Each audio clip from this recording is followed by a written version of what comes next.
আসসালামু আলাইকুম গাইস, কেমন আছেন? আজকে আমি ঈদের শপিং করতে রাজশাহী যাচ্ছি।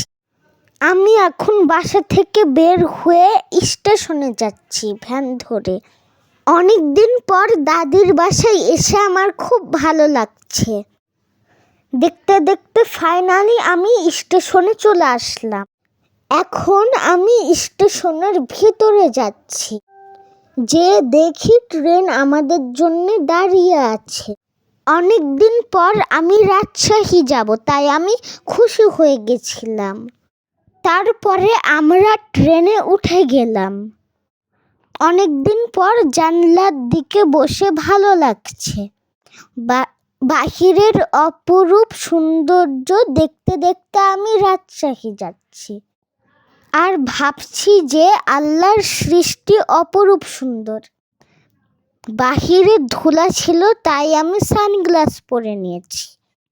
আলহামদুলিল্লাহ, আমি রাজশাহীতে চলে এসেছি আর আমার রাজশাহীতে এসে খুব ভালো লাগছিল।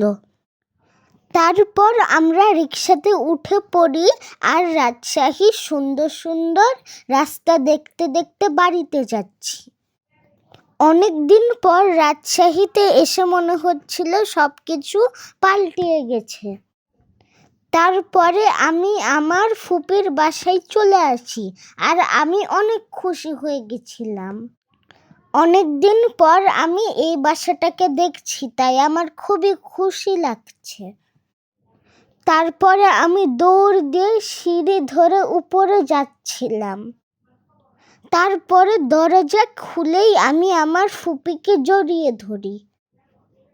তারপরে আমি বাসায় যে টিভি দেখতে বসে যাই। অনেক দিন ধরে আমি টিভি দেখিনি, তাই আমি খুব টিভিকে মিস করেছি। তারপরে সন্ধ্যার দিকে আমার আপু আমাকে সারপ্রাইজ দিয়েছে। আমার আপু আমাকে একটি কেক দিয়েছে, সেখানে আমি আর আমার আপু আছি আর ফুল। আর আমার আপু আমাকে অনেকগুলো চকলেট দিয়েছে। তারপরে আমি আর আমার আপু সুন্দরভাবে কেকটা কেটে ফেলি। তারপরে আমার আপু আমাকে কেকটা খাইয়ে দেয় আর আমিও আমার আপুকে কেক খাইয়ে দিই। তো আজকের মতো এ পর্যন্তই ছিল। Bye bye.